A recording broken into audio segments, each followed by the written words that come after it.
Hello students, this is Shubham Poddar, your mathematics teacher. I hope and wish कि आप सब बहुत अच्छे हों। हम लोग रियल नंबर्स पर न्यूमेरिकल्स वाला सेशन डाउट क्लासेस अपनी आगे बढ़ा रहे हैं। We have an another question और मैं ये कहूँगा कि these type of questions, these kind of questions are very important. So just let's just move on. देखते हैं क्या है। Show that one and only one out of n plus 2 and n plus 4 is divisible by 3 for some positive integer n. Okay, ये question किसी student ने doubt में पूछा है कि सर इस टाइप के क्वेश्चन सॉल्व होने में दिक्कत हो रही है। सो देखिए, सॉल्व कैसे करना है ये समझने के बजाय या ये जानने के बजाय ये समझने की कोशिश कीजिए कि क्वेश्चन है क्या और हम क्यों उसको इस तरीके से, जो भी तरीका जा रहा है, जो भी स्टेप्स जा रहे हैं, क्यों हम उस तरीके से क्वेश्चन को टैकल कर रहे हैं। सामने वाला क्या सोच रहा है यही आपके भी दिमाग में आना चाहिए। ठीक है, कैसे टीचर आपका अप्रोच कर रहा है, जो क्वेश्चन सॉल्व कर रहा है वो कैसे अप्रोच कर रहा है, वही थिंकिंग, वही मेंटल एबिलिटी आपके दिमाग में भी डेवलप होनी चाहिए कि हाँ हम कैसे टैकल करेंगे, है ना। तो ये डेवलप करने पर ध्यान दीजिए, ना कि सिर्फ क्वेश्चन सॉल्व करने पर। ओके, सो मैं जहां तक ये समझ पा रहा हूं, मुझे तो पहले बात समझ नहीं आ रही। ये कह रहा है कि show that one and only one. अच्छा, मतलब इन तीनों में से कोई एक ही, एक टाइम पे सिर्फ एक, one and only one out of n plus 2 n plus 4 will be divisible by 2 for any positive integer n। तो अच्छा, ये n plus 2 n plus 4 इनमें गैप कितने कितने का है? मुझको ये दिखाई दे रहा है कि दो दो का गैप है। अच्छा, मतलब मैं दो दो के गैप पर अगर तीन कॉन्जिक्यूटिव इंटीजर लूंगा, ठीक है, अगर हम दो दो के गैप पे तीन कॉन्जिक्यूटिव पॉजिटिव इंटीजर ले रहे हैं तो ये कह रहा है कि उनमें से कोई एक 3 से डिविजिबल होगा। सर 1, दो के गैप पे 3, दो के गैप पे 5, कोई 3 से डिविजिबल है? हाँ। अच्छा सर 2, दो के गैप पे 4, दो के गैप पे 6, ये 3 से डिविजिबल है? हाँ। 3, 2 बढ़ा लीजिए 5, 2 बढ़ा लीजिए 7, ये 3 से डिविजिबल है। 4, 6, 8, ये 3 से डिविजिबल है। 5, 7, 9, ये 3 से डिविजिबल है। अच्छा, यही कह रहा है ये, one and only one out of n plus 2 n plus 4 will be divisible by 3। मतलब n plus 2 और n plus 4, दो दो के गैप पे अगर मैं कोई भी तीन कॉन्जिक्यूटिव इंटीजर्स ले लूं तो उसमें से कोई एक ही 3 से डिविजिबल होगा, कोई एक ही 3 से डिविजिबल होगा। तो एक्चुअली हो क्या रहा है कि ये क्वेश्चन बनाने वाले को नंबर्स के बीच में एक पैटर्न दिखाई दे गया है, एक फैक्ट दिखाई दे गया, और उस फैक्ट को as a numerical, as a question आपके सामने रख दिया गया। लो भाई सॉल्व कर। So this kind of questions are a serious concern for a class 10th student, and how we will deal with such kind of questions. What are the tools that we have to solve these questions? क्या है हमारे पास इस तरह questions को tackle करने के लिए? हम लोगों ने पढ़ा है यूक्लिड्स डिवीजन लेमा, तो इतना तो हम सोचेंगे भाई हमारे पास तो वही टूल है, उसी से हमें सोचना पड़ेगा, और तो कोई ऑप्शन है नहीं हमारे पास। अब इसमें हम पाइथागोरस थ्योरम तो लगाएंगे नहीं। तो हमें कोई पॉजिटिव इंटीजर n लेना है। Consider a positive integer n and let n be divided by, अब मैं n में डिवाइड कर रहा हूं किससे, ये क्वेश्चन बताएगा आपको। हमको डिविजिबिलिटी किससे दिखानी है? 3 से। Then by Euclid's division lemma n may be written as 3 times q plus r। n में हम 3 से डिवाइड कर रहे हैं, there will be some quotient and there will be a reminder, और ये रिमाइंडर के साथ कंडीशन क्या होगी कि ये रिमाइंडर 0 के इक्वल या ग्रेटर और 3 से लेसर होगा। ऑब्वियस सी बात है, इसमें तो कोई इफ एंड बट नहीं होना चाहिए ना। अब ये n जो है, जो हमने पॉजिटिव इंटीजर n लिया है, ये n, ठीक है, there are 3 possibilities for this n, there are 3 cases that in which n can be taken as. For example, n can be taken as 3q, that means a number which is divisible by 3. n can be taken as 3q plus 1, that means a number which when divided by 3 gives remainder 1. or we can say that n may be taken as 3q plus 2. That means when the number and the integer n is divided by 3 it gives remainder 2. मतलब n के लिए हमारे पास तीन possibility है. n को हम 3q भी ले सकते हैं, 3q plus 1 भी ले सकते हैं, 3q plus 2 भी ले सकते हैं. सॉरी, तो हम केस 1 ले रहे हैं. Case number 1, when n is equals to 3q, है ना. n हमने क्या ले लिया, 3q ले लिया. ठीक है, तो अगर n हमारा 3q है तो आप ये देखिए कि इन तीनों में कौन सा 3 से डिविजिबल है. Then n plus 1 will be 3q plus 1, n plus 2 will be, इस n की 3q है 3q plus 2. इन तीनों में clearly n is divisible by 3. ये बात सही है कि नहीं. इन तीनों में n में n plus 1, n plus 1, n plus 2, इन तीनों को देखिए. n की वैल्यू क्या है 3q, n plus 1 क्या है 3 plus q plus 1, n plus 2 क्या है 3q plus 2. ये 3 से डिवाइड हो जाएगा नहीं. इसमें से हम 3 कॉमन ले सकते हैं क्या, नहीं ना. यहाँ 1 है, यहाँ 2 है, यहां से 3 कॉमन ले सकते हैं. ये 3 से डिविजिबल है. तो दिस वन इज केस 1. अब इसी तरीके से मैं सेकंड केस मतलब क्या, जब हमारा n 3q plus 1 के फॉर्म का हो. ठीक है, just take a screenshot of this. I hope आपने इसे ठीक है ले लिया हो, स्क्रीनशॉट ले लिया हो. मैं इसे ऊपर वाला इरेज कर रहा हूं एक्चुअली.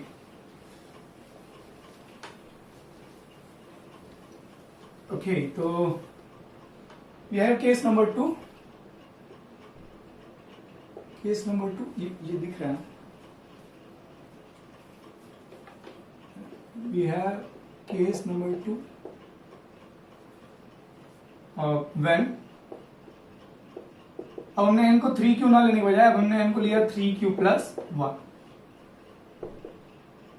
देन n plus 1 क्या हो जाएगा, इसमें 1 ऐड करेंगे तो आ जाएगा 3q plus 2. कुछ मिस्टेक होगी इससे. n plus 2 और n plus 4 दिखाना था ना. यहाँ 2 होगा यार और यहाँ 4 होगा. ठीक है, कोई बात नहीं, it's not a big deal. ठीक है, यहाँ 2 होगा और यहाँ 4 होगा. आई होप कि अगर मैं ऑफलाइन पढ़ा रहा होता तब तक किसी न किसी स्टूडेंट ने मुझे ऑब्जेक्ट कर दिया होता यहाँ लिखते ही टाइम कि सर यहाँ पर 1 नहीं 2 होगा. ठीक है, हमें क्वेश्चन में क्या प्रूफ करना था, n plus 2 और n plus 4 के बारे में दिखाना था. अभी भी बात वही है, यहाँ हम 3 कॉमन ले सकते हैं क्या, नहीं. यहाँ पर 4 में से 3 थोड़ा कॉमन आ जाएगा. ये भी 3 से डिविजिबल नहीं, ये भी 3 से डिविजिबल नहीं, लेकिन ये 3 से डिविजिबल है. तो देखिए इन तीनों में 3 से डिविजिबल कौन हुआ, सिर्फ n हुआ, सिर्फ n. ओके, अब यहाँ आते हैं. n plus 2 में क्या हो जाएगा, 2 and 1 3 हो जाएगा. ओह 3q plus 3, यहां से मैं क्या लिख सकता हूँ, 3 कॉमन ले सकता हूँ, q plus 1, और इसको मैं लिख सकता हूँ इस तरह से 3 times m, where m is equal to q plus 1. है ना भाई, मैंने यहां से 3 कॉमन ले लिया. 3 कॉमन आ जाने का मतलब है कि ये चीज 3 से डिविजिबल है. ये जो नंबर है ये 3 से डिविजिबल है. अच्छा, n plus 4 क्या होगा, n plus 4 हो जाएगा 3q plus, इसमें 4 ऐड कर लेंगे ये 5 हो जाएगा. यहां से क्या 3 कॉमन आ जाएगा, नहीं. इसका मतलब ये 3 से डिविजिबल नहीं है. यहां से 3 कॉमन आएगा, नहीं. ये 3 से डिविजिबल नहीं, लेकिन यहां से 3 कॉमन आ जा रहा है, मतलब ये 3 से डिविजिबल है. तो इन तीनों में है ना, ये n plus 2 और n plus 4, इन तीनों में 3 से डिविजिबल कौन है, ये वाला है 3 से डिविजिबल. इन तीनों में कौन था, ये था.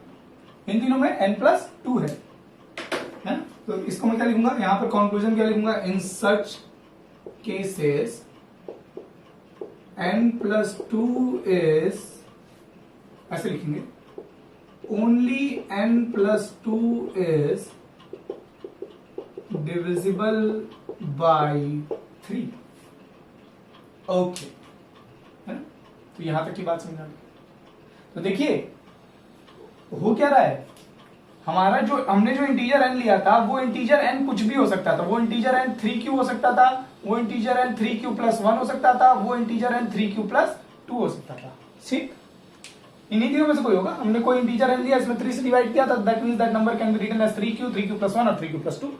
अब अगर वो नंबर 3q है तो n plus 2 और n 3q, मतलब अगर जो नंबर आपने चूज किया है वो खुद 3 से डिविजिबल है तो उससे 2 यूनिट आगे वाला 3 से डिविजिबल नहीं होगा, उससे 4 यूनिट आगे वाला भी 3 से डिविजिबल नहीं होगा, जब ये खुद ही 3 से डिविजिबल है. मतलब इन तीनों में 3 से डिविजिबल कौन होगा, ये नंबर खुद, बस. ओके अगर आपने n3q+1 चूज किया, मतलब अगर आपने ऐसा इंटीजर चूज कर लिया जिसमें 3 से डिवाइड करने पर 1 रिमाइंडर आ रहा है, तो ऐसे केस में n तो 3 से डिविजिबल है नहीं, लेकिन n+2 ये 3 से डिवाइड हो जा रहा है, n+4 3 से डिवाइड नहीं हो रहा है। तो इन तीनों में भी सिर्फ और सिर्फ n+2 ही 3 से डिविजिबल है। अब क्वेश्चन का स्टेटमेंट याद कीजिए, only 1 out of n+2 n+4 is divisible by 3। इन तीनों में से एक टाइम पे इन तीनों में से कोई एक ही 3 से डिविजिबल होगा। जब n3q था तो इन तीनों में 3 से डिविजिबल कौन था? n। जब n3q+1 था तो इन तीनों में 3 से डिविजिबल कौन है? सिर्फ n+2, एक ही, ओनली 1 आउट ऑफ दीज 3, यही 3 से डिविजिबल है। अब हम लोग लास्ट केस कर लेते हैं फटाफट से, केस नंबर 3। ये क्वेश्चन समझने वाले हैं। अगर आपने ये जितना सिंबॉलिक दिखाई दे रहा है ना, अगर आपने एक बार आइडिया, ठीक है, जो बैकग्राउंड है इसका उसे फील कर लिया ना, बस तब खेल खत्म है इस तरह के क्वेश्चंस का।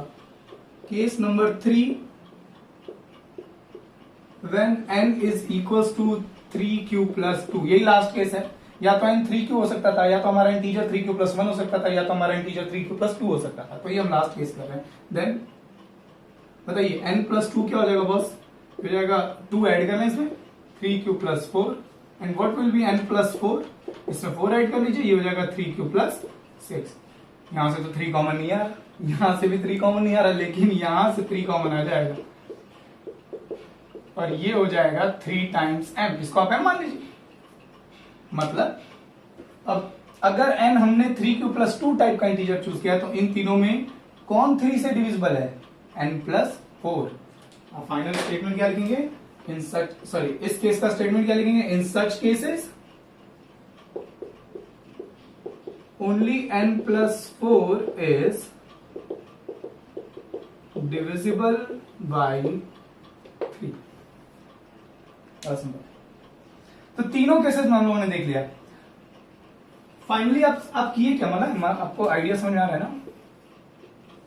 आपको 3 इंटीजर्स चूज करने थे 2-2 के गैप पर। अगर किसी स्टूडेंट ने पहला इंटीजर खुद 3 से डिविजिबल चूज कर लिया, पहला इंटीजर ही 3 से डिविजिबल चूज कर लिया, तो 3 के बाद 2 यूनिट बाद 5 और 2 यूनिट बाद 7, इन तीनों में 3 से डिविजिबल कौन है? वो इंटीजर खुद। ये कौन सा केस है? केस नंबर 1, जिसमें n+2 और n+4 में n खुद 3 से डिविजिबल है ना? अगर किसी स्टूडेंट ने ऐसा नंबर चूज किया जिसमें 3 से डिवाइड करने पर 1 रिमाइंडर आता हो, जैसे 4, अब इसमें 2 यूनिट जोड़िए 6, इसमें 2 यूनिट जोड़िए 8, इन तीनों में 3 से डिविजिबल कौन है? 6। ये कौन सा केस है? Case number 2। यहां हमने n कौन चूज किया था? ऐसा नंबर चूज कर लिया था, ऐसा इंटीजर चूज कर लिया था जिसमें 3 से डिवाइड करने पर 1 रिमाइंडर आता है, यानी कि 4। n+2 किया, ये 3 से डिविजिबल हो रहा है, ये n+2 3 से डिविजिबल है, और n+4 3 से डिविजिबल नहीं है।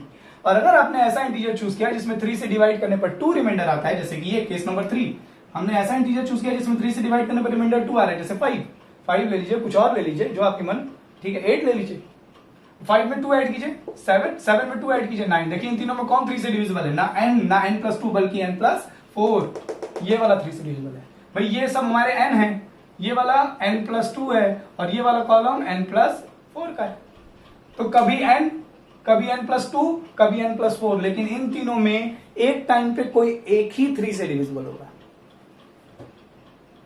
आइडिया बिल्कुल सिंपल, नीट एंड क्लीन है, बस जरूरत है तो थोड़ा सा इंट्रोस्पेक्शन करने की, क्वेश्चन के साथ थोड़ी बातचीत करने की, है ना, थोड़ी सी प्रॉब्लम्स के साथ फ्रेंडशिप करने की। तो अगर आपके पास है, अगर आपकी अच्छी बनती है तो आपको दिखाई देनी चाहिए। खैर, आई होप आपको ये बातें समझ में आई हो, तीनों कैसे समझ में आए। ये क्वेश्चन थोड़ा सा लेंदी भले दिखाई दे रहा, बट बिल्कुल स्ट्रेट सवाल होते हैं सब, एकदम। अगर आपको आइडिया समझ में आ जाए ना, कुछ नहीं है। तो फाइनल स्टेटमेंट क्या लिखेंगे? Hence for any positive integer n, अब फाइनल स्टेटमेंट क्या लिखेंगे? For any positive integer n, only 1 out of n, n+2, n+4 is divisible bye, will be divisible by 3। मतलब जो हमारा क्वेश्चन था, बस वही क्वेश्चन एज अ कंक्लूजन लिख दीजिएगा, that will be the final closing of this question. I hope आपको ये लॉजिक समझ में आया हो। So I am just erasing this. और अगर आपको ये आइडिया समझ में आया हो तो मैं बिल्कुल सिमिलर पैटर्न पे 2 क्वेश्चन आप लोगों को दे रहा हूं, आप लोग उसे जरूर सॉल्व करके दीजिए। Question number 1, show that only 1 out of n+3 n plus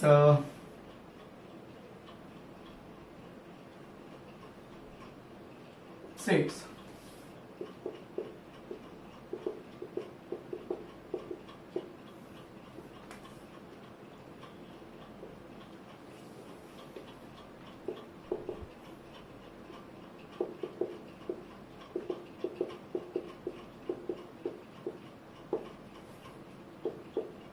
ये 4 लिखा हुआ है।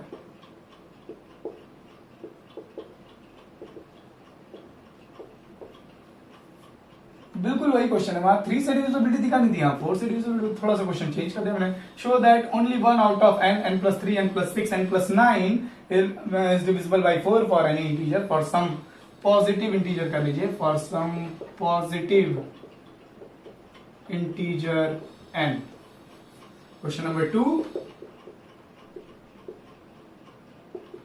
show that only one out of n plus 4, n plus 8, n plus 12 and n plus 16 is divisible by 5 for some